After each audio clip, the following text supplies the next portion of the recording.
Results. Our letter for today, as we continue our discussion on the ABCs of God, we're up to the letter R. So we're going to talk about results this morning. Good morning, good people. Earl from Real Relief Consulting. In our daily pursuit of morning gratitude, often I'll open up my Bible to get inspired, or I'll meditate on something I was working on the night before to get inspired. But today it was actually kind of easy. I knew we were going to do something around the letter R, and the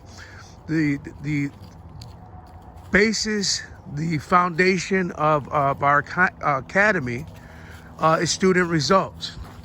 So I wanted to talk about results because I think that's a cornerstone, and I think it's a little confusing on what creates results. A lot of people are under the thought that you gotta do. You gotta chase, you gotta pursue, you gotta strive. And if you're not doing the chasing, pursuing, or striving, that you're not getting close to success. Now, I'm not gonna suggest at all that success isn't a function of striving or goal setting or any of that. But I do want to lay out this foundational framework. It's called be, do, and then have. Be, do, have. Now, I first learned about be, do, have when I was a young guy, athlete, and we were trying to pursue a football championship. You know, I went to a small town called Albion. But Albion had a distinction of having all of these Section D football championships over a period of, 6-7 years.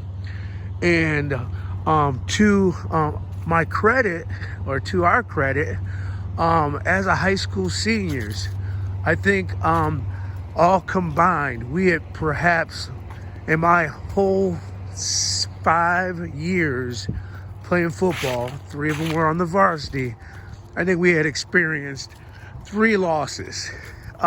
Small town, guys, don't get it twisted.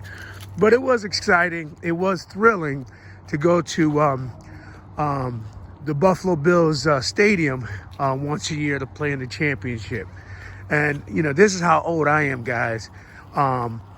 It was called Rich Stadium. Rich Stadium. So it's been quite a minute. And those of you who are not in Rochester or upstate New York, that probably means nothing to you. But but here's the thought. As I was trying to be the best, fullback, the best middle linebacker possible, the gym was a routine, a religion. Doing hills was a routine and a religion. Watching game film was a routine and a ritual. But, one of the things that our coach always told us is beyond doing the reps and beyond doing the weight training, he wanted us to study, and he wanted us to visualize, and he wanted us to be able to anticipate what was going to happen before it happened. So years later, I know what he was actually getting me to understand. It wasn't the working habits. It was the thinking habits that was going to create my biggest success or my gain. Now, fast forward, what I get is this. If you want to have a level of results, the B has to come before the do, and the do has to come before the have. You have to become, you have to imagine, visualize. You have to create a picture of yourself in your mind's eye through mental rehearsal of yourself experiencing that success. I just finished reading a book that talked about a gentleman who It's kind of a rags to riches story. But his whole approach to getting ready for an Ironman competition is he would watch the video of the competition and then imagine himself racing in it.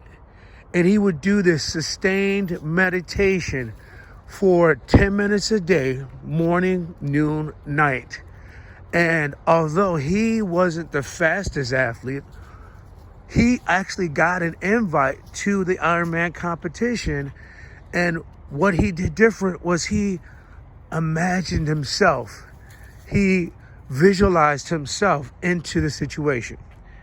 Well, you know what? The time is getting away from me. So I kind of want to summarize the big idea here. If you want to get results, you have to become that thing, that it first. If you become it, then you can be, then you'll start doing, and then finally you'll start having. And it's all about the results. Take care, guys. God bless. Earl with Real Relief Consulting.